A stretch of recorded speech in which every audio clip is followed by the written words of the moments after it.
Okay, so welcome everybody on our Facebook world and our YouTube world to another class of Talmud for beginners. And as mentioned, as advertised, today is also a special day. It's Lag BaOmer. So normally, or maybe now, you're busy at a bonfire, at a celebration, at a party. And if you want, that's fantastic. That's the way that this day should be celebrated. Even this year, despite all of the various precautions because of coronavirus, we just had a drive-through celebration at the synagogue. And if you are joining us to learn right now live, well, that's fantastic as well. And that's very, very appropriate for Lag BaOmer. And I want to share with you why as an introduction to tonight's class. Lag BaOmer is one of the great things about this celebration is the yahrzeit of the great Talmudic sage and the Kabbalist Rabbi Shimon bar Yochai. Rabbi Shimon bar Yochai lived after the destruction of the temple, end of the 1st century, after the Common Era. And it's his yahrzeit, but he instructed that on the day that he passes, everyone should make a celebration, everyone should be very happy. Something very special about Rabbi Shimon bar Yochai. There were many special things, but here's one thing that was special. So the Talmud discusses what was his umanut. Umanut doesn't mean just a trade or profession. Umanut means more than that. Many people have a trade or a profession. You may be a lawyer, a doctor, a writer, a singer, a musician, but that doesn't necessarily describe you. When we ask what's your umanut, we're not asking what do you do, but we're asking what's your passion? What do you live for? What do you breathe for? What is it that defines you? And many people have. Maybe it's their work, maybe it's a hobby, maybe it's something they enjoy to do. What was Rabbi Shimon bar Yochai's passion and breath of life? So the Talmud says, Torato umanato, studying Torah was his life's preoccupation.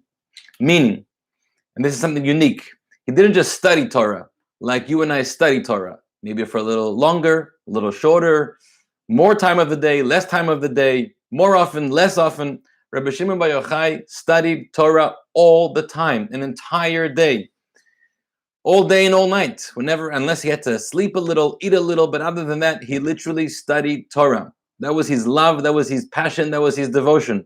People who fall into this category are exempt from performing other mitzvot, exempt from prayer, exempt from many things, because Torato umanato, it's a very unique category. In fact, there is, Rabbi Shimon bar Yochai, he once said that he wished that when man was created, not just created with one mouth, but we should have been created with two mouths. One mouth he could study Torah with the whole time, and the other mouth he could eat with and breathe with when he needs to. In other words, he shouldn't have to stop and interfere from his Torah study. That was his wish. In the end, he reversed on that, and he said, well, even with one mouth, I'm having a hard enough time always saying the right things, appropriate things, never saying the wrong things. So imagine if it's a challenge with one mouth, how much more of a challenge with two mouths. The Talmud has a discussion. It's actually a debate between Rabbi Shmuel and Rabbi Shimon bar Yochai.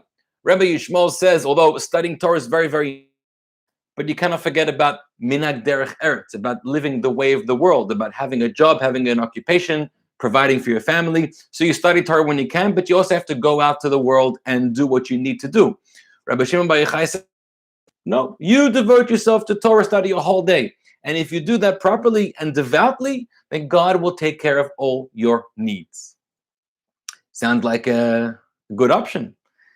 But the Talmud says many people tried to follow Rabbi Shmuel's model and they succeeded. People who tried to follow Rabbi Shimon bar Yochai's model did not succeed. In other words, the classic, typical model for the average people is to have time to study Torah as often and as much as possible, and also to go out and do the work and the other occupations that we need to do to live in this world. Few people, such as Rabbi Shimon bar Yochai, managed to achieve Toratam umnatam, that their whole profession and trade and life's occupation is Torah study, and then God takes care of the rest. Now, did Rabbi Shimon bar Yochai appreciate that? Could he appreciate the people, the masses, who needed to live by the other model? So here's an interesting story that the Talmud tells us. Rabbi Shimon bar Yochai and his son ran away from society for many years because they were in trouble by the Romans. They spoke badly about the Romans. The Romans were trying to hunt them and kill them. So they went and hid in a cave for 12 years. And in that time, they were studying the deepest secrets of the Torah from Elijah the prophet, from Achia Shiloni, from one of the angels, one of the prophets. And that's when he came up with his ideas, which he also authored the Zohar, the great mystical text. Imagine what kind of place they were in when they came out of the cave 12 years later. They come out and they see a person working. He's a farmer working in the field. Another person is schlepping. And they look and they say, how could it be? How are people wasting even a second of their life from Torah study? And they cast a very negative, evil eye on these people. And God got very upset. And God said, for that you came out of the cave to belittle my people, to belittle my people. Go back into the cave. You have a lot still to learn. And they went back into the cave for another year. What did they achieve in that year? That year, they learned a lesson in synthesis.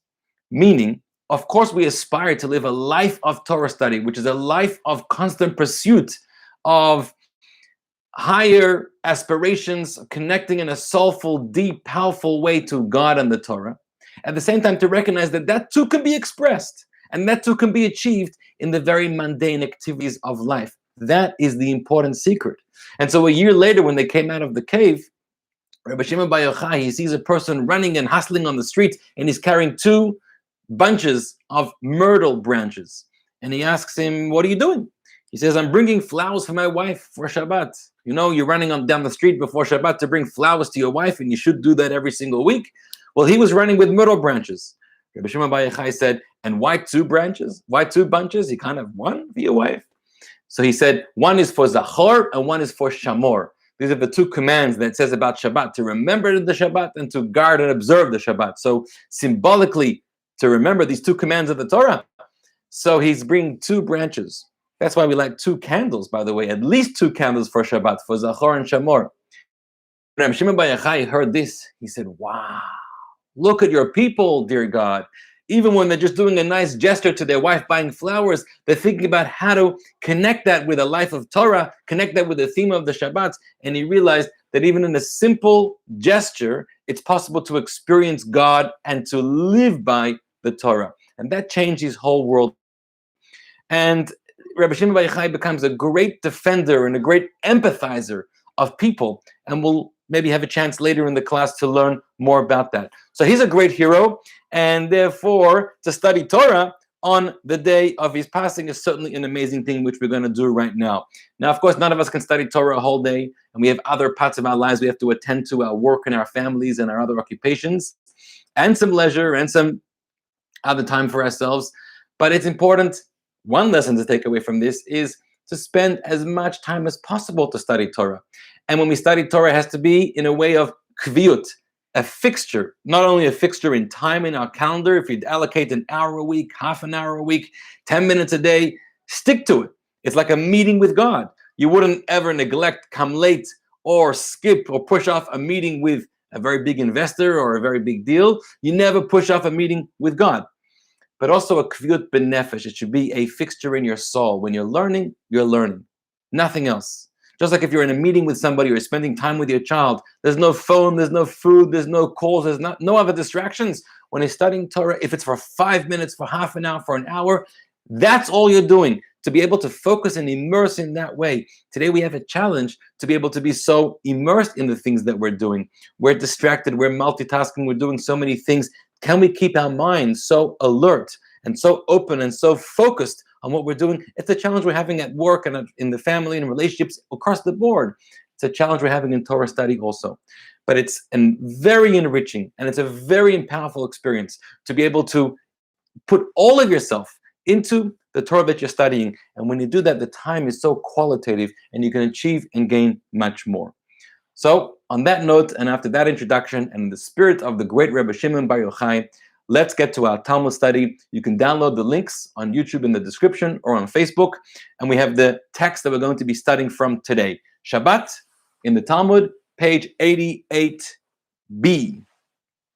It's not 88a, it's a mistake, it's 88b. Love with 2 eyes. Let's get straight into it.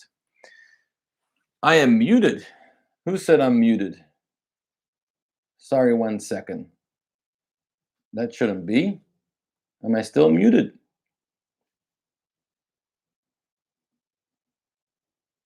Can you hear me now? There on the Facebook? Raz? All right, I hope you can hear me. All right, great. So after that introduction, we're beginning the first text, Love with Two Eyes. Let's begin. Amar Rabbi Shmuel bar Nachmani, Rabbi Shmuel, the son of Nachmani, said, Amar Rabbi Yonatan, in the name of Rabbi Yonatan. My dichsiv, what is the meaning of the verse in Shir Hashirim, the famous Song of Songs, the book of Shlomo HaMelech, which is a very romantic work that talks about the love between two spouses, two lovers, husband and wife, and it's a metaphor of the relationship between God and the Jewish people. What is the meaning of the verse in chapter 4 that says, Livav Tani? Right, the word lev means heart. Livav Tani. You have captured my heart. Achoti, my sister. Kala, my bride. Livav Tani, you have captured my heart. Ba'achat me'enecha, with one of your eyes. What is the meaning of that verse? You've captured my heart, my sister, my bride, with one of your eyes. So Rabbi Shmuel, the son of Nachmani, explains, Batchila, in the beginning, ba'achas me'enecha, you captured my heart, and this relationship was invested with one of your eyes. Lekashetasi, but when you go ahead and perform the mitzvot, b'shtei enecha, then the love becomes love with two eyes. In other words, the simple meaning, which Rashi and most simple commentaries explain, when you first received the Torah at Mount Sinai, God gave you the Torah, you accepted the Torah, you said, God, Amen, I love you. One-eyed relationship. One part of you is invested in that relationship. But when you actually went ahead, after the drama is over, the lights and the sound is taken away, and you go back to your home, to your regular life, and you continue to perform the mitzvot and act upon the Torah, now God says, I love you and I have this love with you invested with your two eyes. That's the simple meaning. What is it about eyes? One eye, two eyes? What's the idea? So there's a beautiful commentary from the Maharshal, one of the great commentators. It's always at the back of the Talmud. And he says, we all possess two sets of eyes. One set of eyes are our physical eyes that we see. We can see things. But there's another set of eyes that we have. It's called like the mind's eye, the eye inside of ourselves. You know, when you tell me something and I say, I see what you're saying now, I'm not actually seeing anything, but I am seeing what you're saying. This kind of vision is much different and much deeper than the vision of the eye. The vision of the eye can see things physically, but the vision of the mind can actually, I'm connecting with it, I'm appreciating it, I'm understanding it, I'm feeling one with it, I'm feeling like it's mine, I'm owning it. So the Maharsha says that when the God gave us the Torah and we accepted the Torah and there was sound and lightning and a lot of wonderful experiences, so we accepted the Torah with our physical eyes. We were ready for it in a very physical or in a very sort of somewhat external way. But we didn't yet know, if God didn't yet know, if we've accepted the Torah with our mind's eye, if we've really absorbed it, internalized it, appreciated it, and said, I see it for real.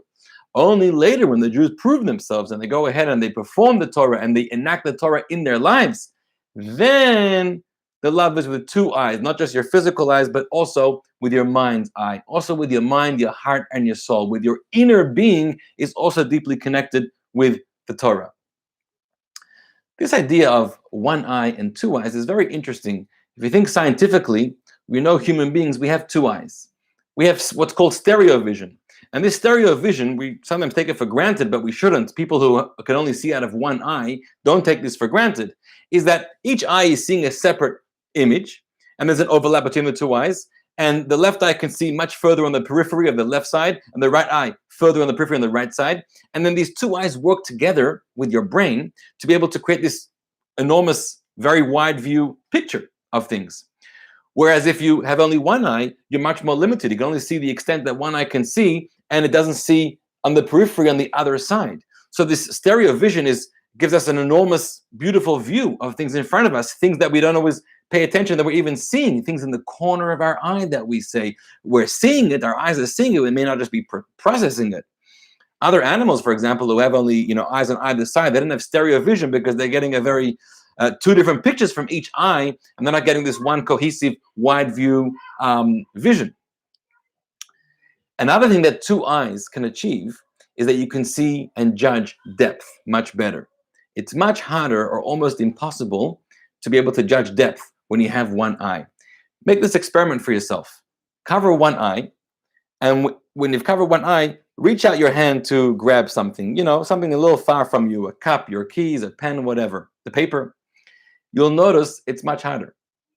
You have to start to judge, and you have to, you don't get it right away, then you have to reposition your hand. When you have both eyes, your sense of judgment and of depth is much greater. It's something you're used to. You're able to catch onto that thing and judge its distance and its place quickly, right away.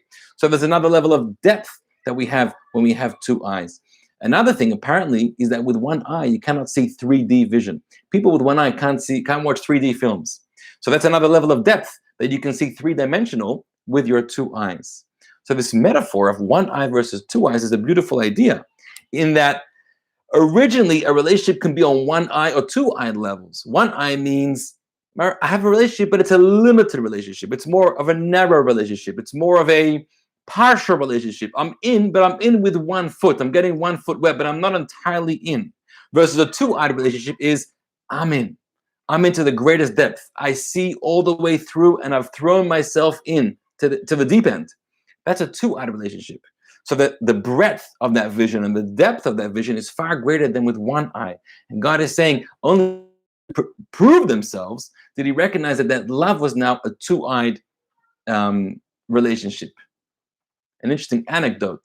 There's an expression that I turn a blind eye to something, right? If I turn a blind eye, it's like I'm saying, I'm making like I didn't see it.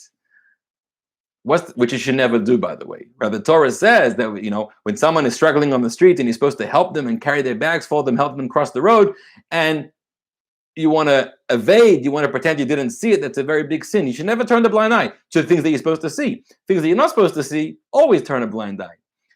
Interestingly, what's the source of this expression? So apparently, there was a admiral in the British Navy. His name was Admiral Horatio Nelson. And he was blind in one eye. And during the 1801 War of Copenhagen, he was out there in his ships leading his people. And the general commander of the British Navy forces, his name was Admiral Sir Hyde Parker. And they were in the middle of an attack. And Admiral Sir Hyde Parker decided this attack is not going to work and we need to retreat. We need to lay off. So he wants to send a communication to Admiral Horatio Nelson. How do you send communications in those days? They used to use flags. Different flags meant, and different signals meant different messages. So there's a flag waving in the distance. So Horatio Nelson grabs his telescope and he puts it at his blind eye. And he says, I'm allowed to be blind once in a while. I didn't see any signal. I didn't see any message.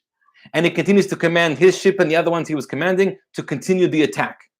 And in fact, the attack was successful. And I think later, Admiral Sir Hyde Parker was fired or was reprimanded for being too cautious and not having wanted to go through with the attack. That's turning a blind eye. Sometimes you have to know when to turn a blind eye and sometimes not. We have a gift of two eyes, and when necessary, we should be using them. Here's a beautiful story, one more on this passage of the Talmud. The previous Lubavitcher Rebbe, Rabbi Yosef Yitzchak Schneerson, wrote an enormous diary about all of his life's experiences. He was a fantastic writer and he recorded so many memoirs. And it says that when he was a 4-year-old child, he turned to his father, who was the Rebbe at the time, Rabbi Shalom Dov Ber, the Rebbe Rashab. And he said, Tata, dear father, why is it that God gave us one mouth, one nose, but two eyes? Why not one eye? So his father very wisely responded to him as follows. And there's a lot to learn even just from the way a father responds to a child of that age. Never minimize a child's wisdom, a child's ability to be able to absorb a message. His father tells him, my dear son, you know the alphabet? He says, yeah. I have a question. There's one letter that has 3 branches, and there's 2 of these letters. One of them has a dot on the right side, and one a dot on the left side. Why? So his son tells him, yeah, they're 2 different letters. One is a shin, and one is a sin. So his father tells him that's correct. They're 2 different letters. The right and the left are 2 different capacities. The right represents a capacity for kindness, for empathy, for compassion, for finding favor, for judging positively. And you should always look at other people with your right eye. You should always look at a siddur, at holy objects, at opportunities with your right eye. The left represents the side which is more judgmental, which is more harsh, which is a little more distant, a little more, standing back and keeping a safe distance. You should always look at other things, he says, like your toys and your candies. Look at them with your left eye. Or another version, look at others with your right eye and look at yourself with your left eye. Be favorable about others, judge them favorably, be more critical about yourself. You know yourself about what you're truly holding. So he speaks about these two eyes. And even though we're always looking with both eyes, of course, we should always have that health with both eyes, but we can exercise dominance of one over the other. Do you use your right eye to see things or your left eye to see things? Now, sometimes it's probably correct to use the left eye to see things, but in most times there should be a dominance of right over left. It's a very powerful teaching how we use our eyes. And this is now my own personal addition. I always wondered, why did he bring the example of the two letters shin and sin with the right dot and the left dot? And I never saw an explanation about that, but I once thought that shin stands for a beautiful word called shalom. Shalom is peace. The dot on the right side leads to shin, leads to shalom, peace. Versus the dot on the left side makes a sin. Sin stands for sinah. Sinah is hatred. Sinah is division between two people. And so if you're using your right eye, you're creating shalom, peace between each other. And if your relationship with another, the way you're seeing them, the way you're communicating, the way you're judging, the way you're sizing them up, is not bringing you closer, is not creating a more peaceful atmosphere between the two of you, but is creating a distance, is creating some anger, some jealousy, then you're looking with the wrong eye. You're looking with the left eye, which is your sin, which stands for sinah and hatred. So that's the end of that passage. The Jewish people started off with a one-eye relationship and then end into a two-eye relationship.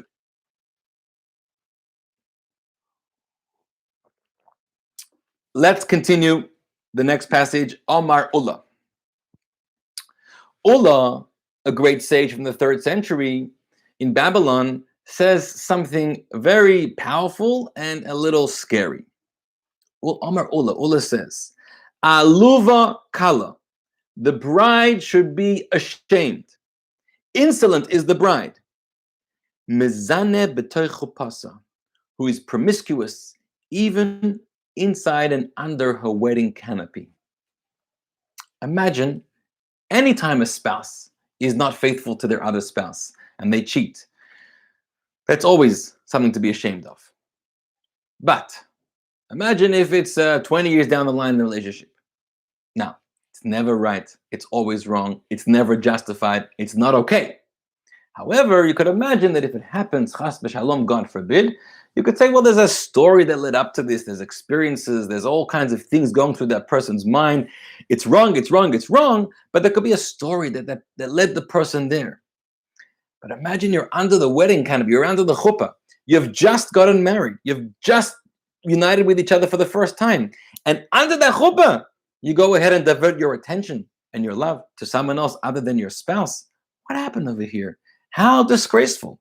How dishonorable. What? There's no explanation. There's no rationale. It's aluva, says Ullah. It is completely shameful and insolent.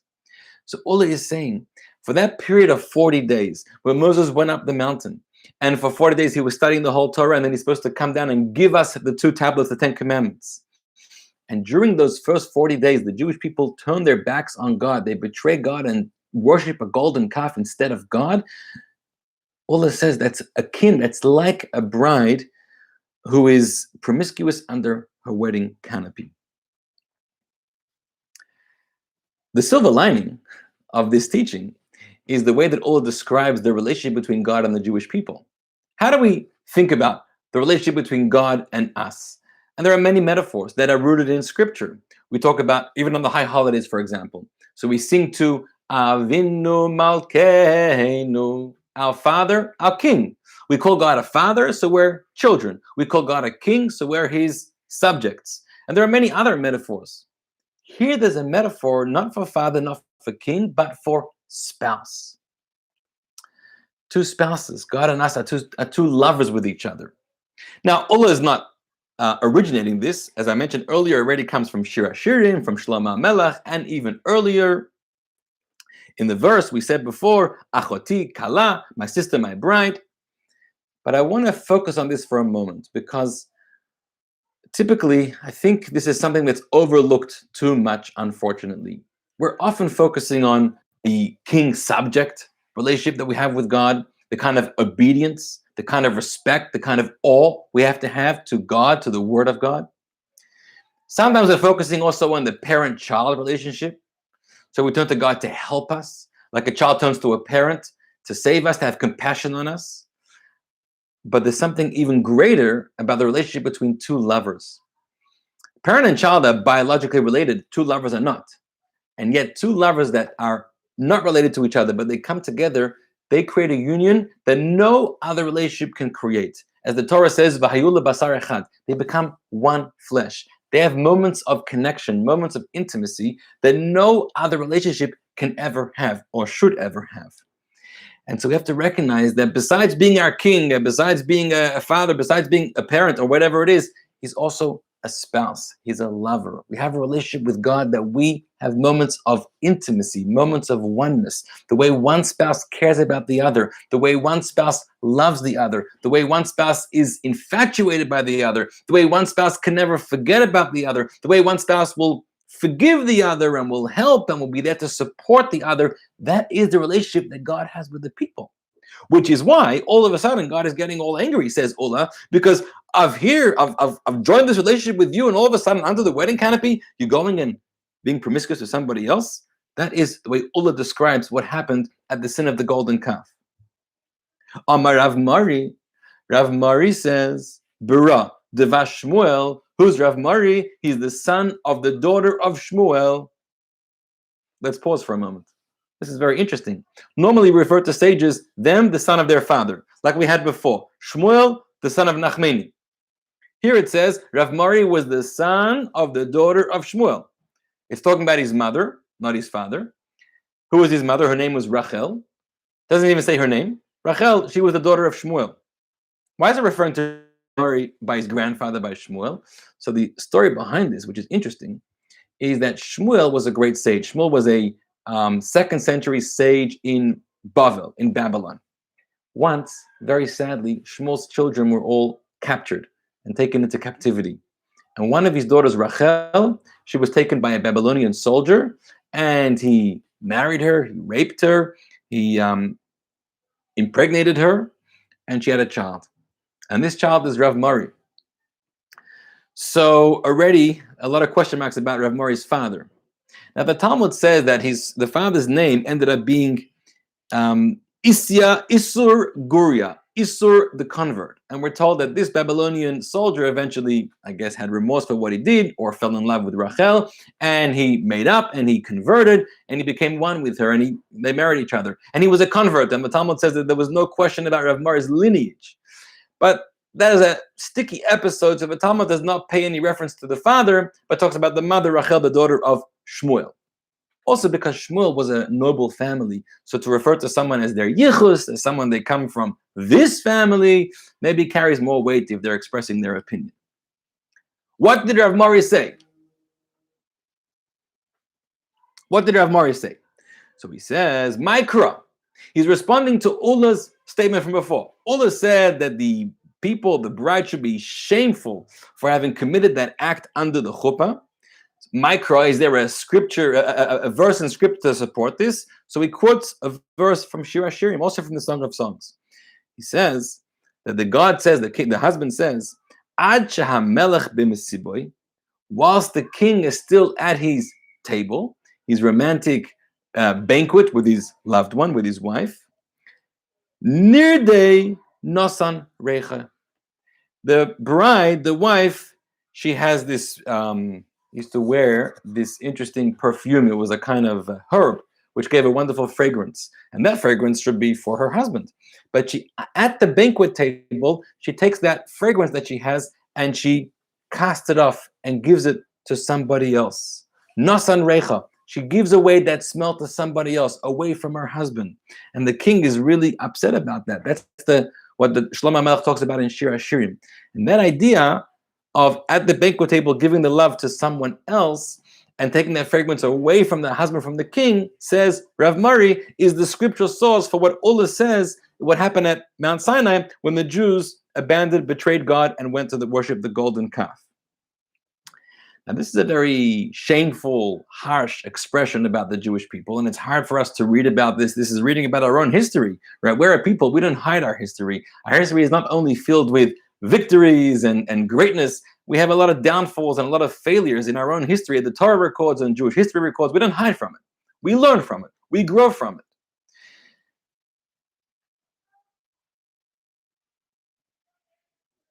So here's a silver lining about this also. Amar Rav comments about this verse in the Song of Songs that the king describes how she took her fragrance and gave it to someone else.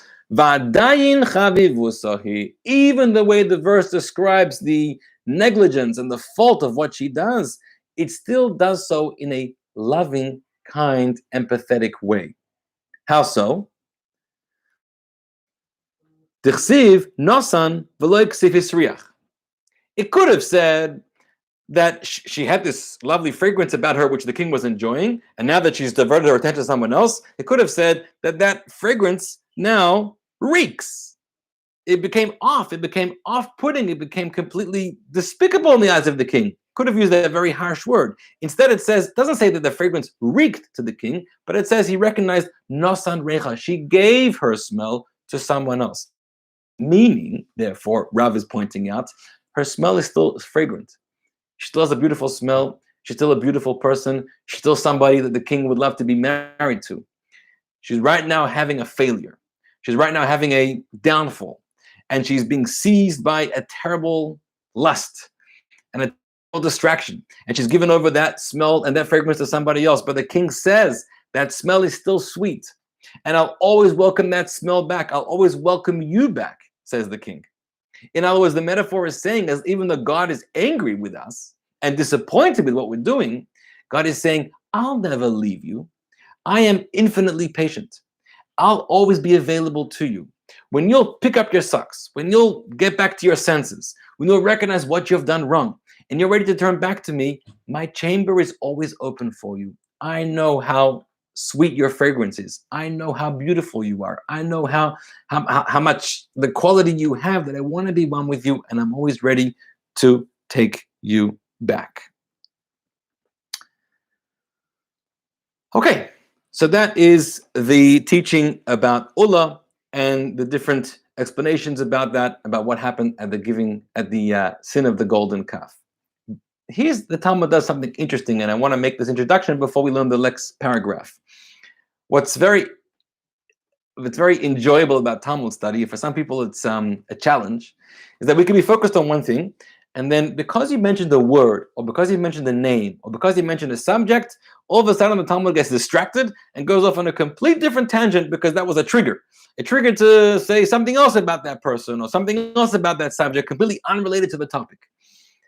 That's the beauty of the Talmud, because the Talmud is really not necessarily a scripted formal text, but rather it's a transcription of the conversation.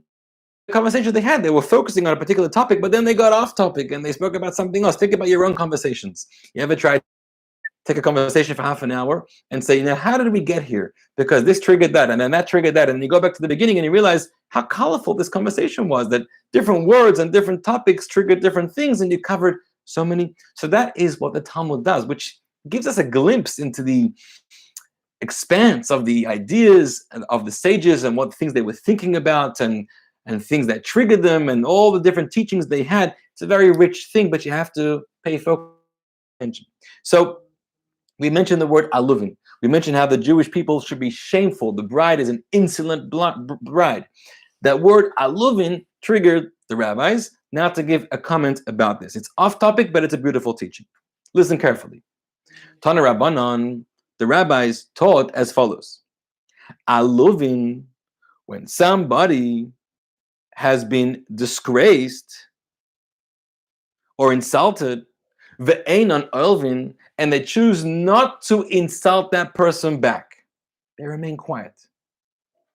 Shomin cherpasan, when someone is hearing themselves being publicly ridiculed, ve'enon meshivin, but they choose not to respond, not to argue, not to throw a shtech, not to throw a derogatory remark back, but rather to be quiet.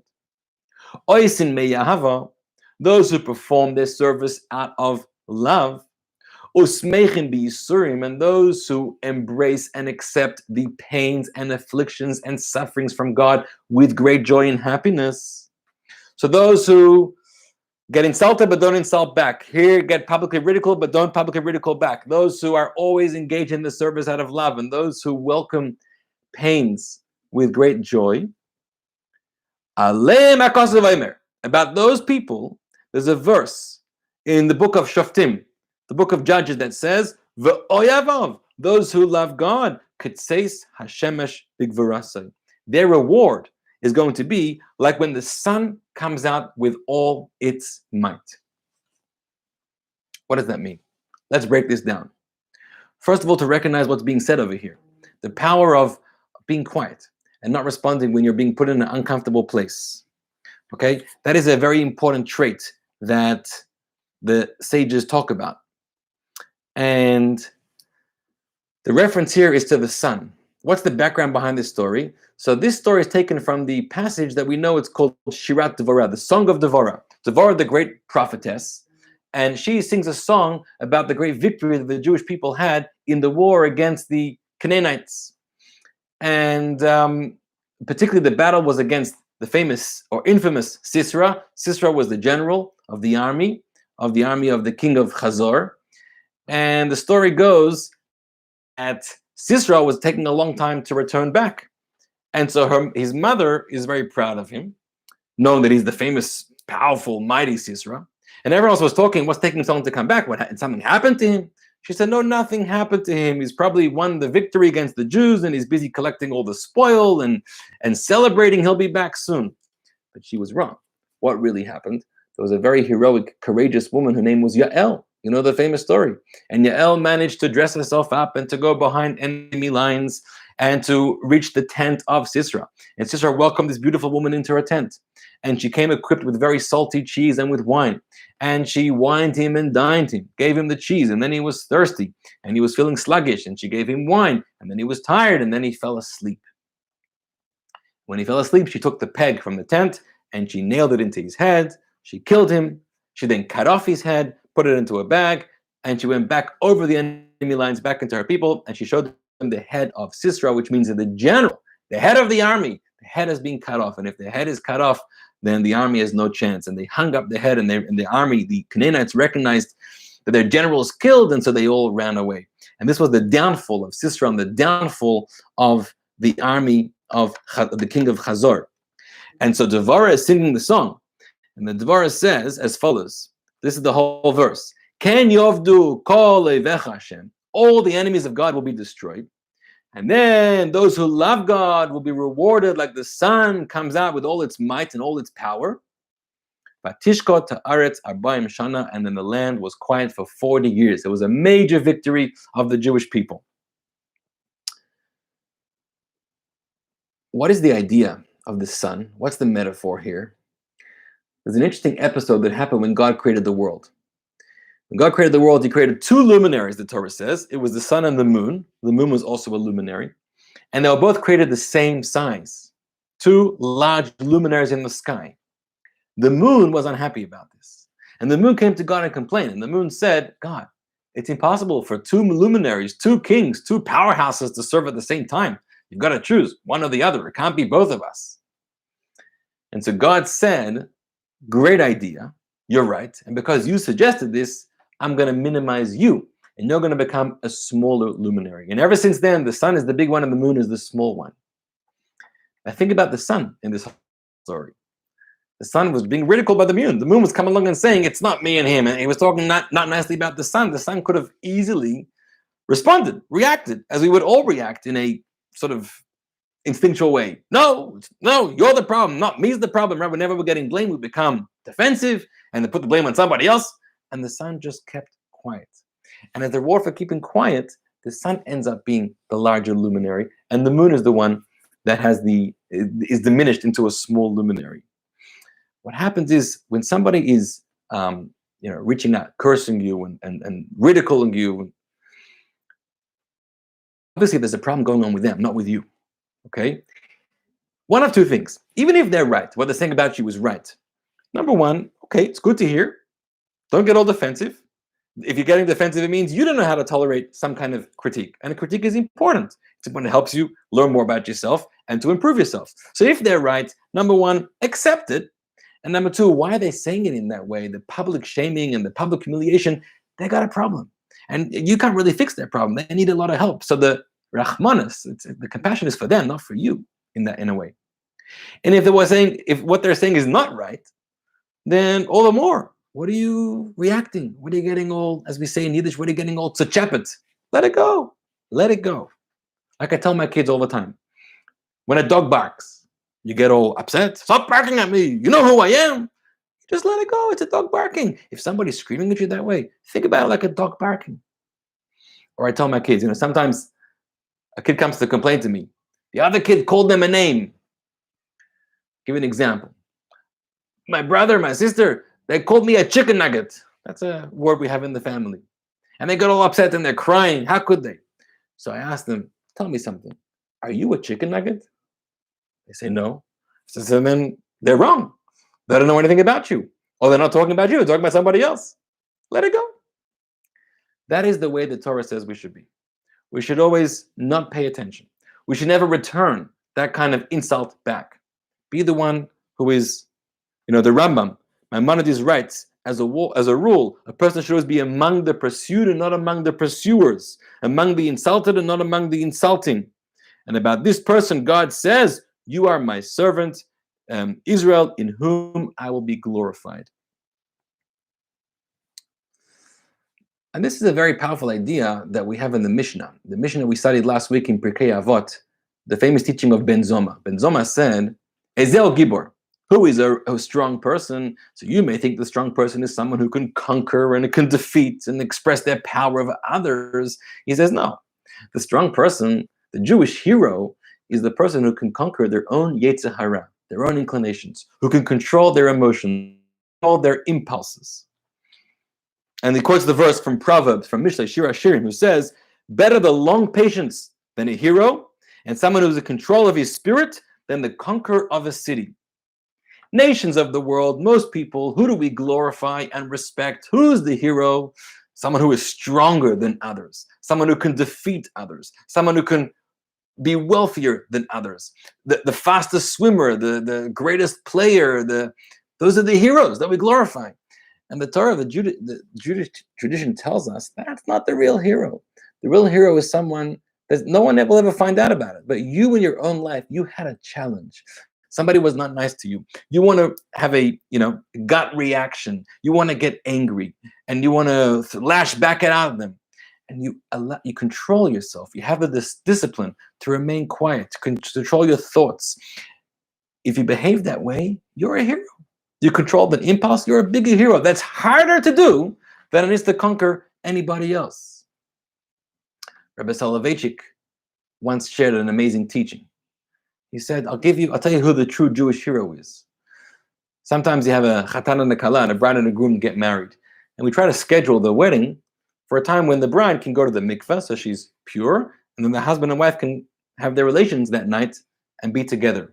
But sometimes it happens that the wife didn't manage to go to the mikveh, it didn't work out, and so she's a nida, she's impure. When she comes to the wedding, it's called a chupat nida. And then you have to tell the husband she didn't go to the mikveh, and then they can't be with each other that night or the next night until she goes to the mikveh. Now imagine, he says, these two people who were never with each other intimately before, this is the first time they're just married. And imagine how much their hearts are throbbing for each other. They're finally married. They're finally able to live in union. And they come home.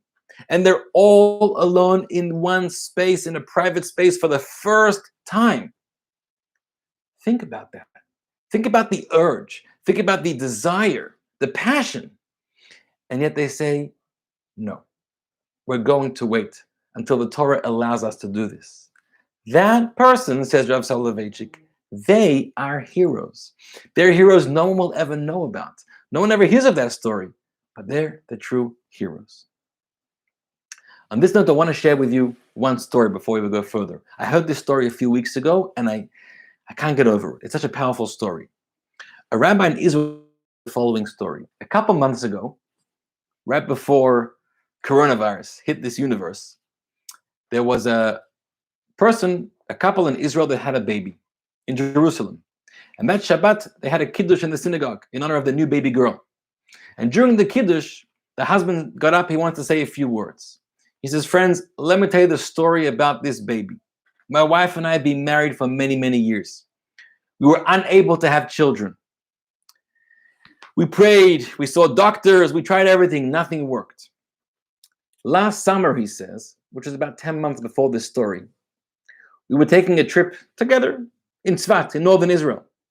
We were walking, and we walked by these group of thugs, and they started to ridicule my wife, and they started to say nasty things about her. They started to be really unpleasant to her. And she was getting very disturbed and very upset. She was humiliated. She started to cry. And so I wanted to interfere to protect her. And so first I was going to run over to them to scare them away or beat them off. My wife said, no, don't go to them. Let them be. So then I told my wife, okay, let's run away. Let's leave. She said, no. She's crying. She's bawling her eyes out. But she says, I want to stay here. It was a very uncomfortable moment. And then it ended. And they left. And the husband turned to the wife and said, I don't understand. Look at you. They were being so nasty. Why didn't we just get in the car and leave? And the wife said, I was in a lot of pain. That was a terrible experience. But I want you to know that I once learned and I once heard that when a person is in pain, the gates to heaven are open to them. And so whilst I was crying and completely humiliated, I was praying. I was praying to God for a child. This is the story the husband shared at that kiddush. 10 months later or so, they had their baby. So if you're ever in a position of being insulted and ridiculed, recognize what the Talmud says, that if you control yourself, then you will be rewarded like the sun in all its glory, the sun that was quiet against the moon and therefore remained the larger luminary. You'll always come out on top when you don't get yourself dirty into someone else's pettiness and silliness. Okay, let us continue. The hour is late, but I want to do a little bit about the next passage of the Talmud. We're turning to page 2. It's again 88b. It's called Torah's Many Languages.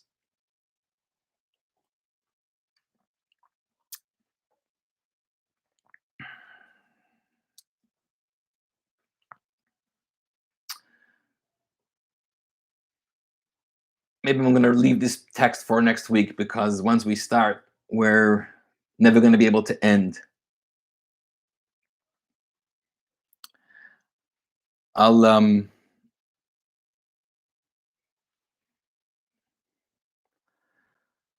right, let me just conclude.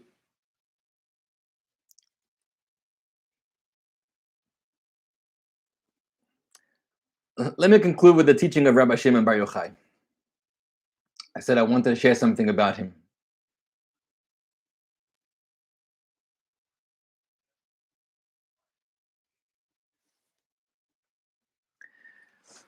First, I want to tell you something else. Along these lines about being able to control yourself, they say the story of a great sage, a great Hasidic master, who was once walking with his students. And the sun was setting. It was evening time. And they passed a mountain. And there was a tree growing on top of the mountain. And the rabbi stopped. And he started to look. And he was gazing at this tree. And it was getting darker and darker. And then it was already dark. And the students had no understanding of what was going on. And then they left. And as they came back to their synagogue, they asked the Rebbe, what were you looking at? He said, I was thinking about that tree. When we arrived at that mountain, the sun was still shining. And we saw the tree in all its color. It was green. It had a beautiful brown trunk and green leaves. And it was a beautiful tree. And then the sun was setting. And once it was getting dark, all that you could see was the outline, was the sketch, was the black, whatever that word is, of the tree. You couldn't see any of its color. You couldn't see any of its life. And I thought to myself, what a metaphor about life. Sometimes life goes that way. Sometimes we're in our elements. We're feeling good. We're feeling happy. Things are working out. We're in all our glory. But we all have moments where the sun sets. And when the sun sets, we feel drained. Our life is drained out of us. Nothing is working. We lose our confidence in ourselves. We lose our happiness. We can get depressed, and nothing is working out, and we're failures, and nothing is left of our former selves. We're like that tree at nighttime. But the Rebbe said, one thing you should remember is that the next morning, the sun will reappear.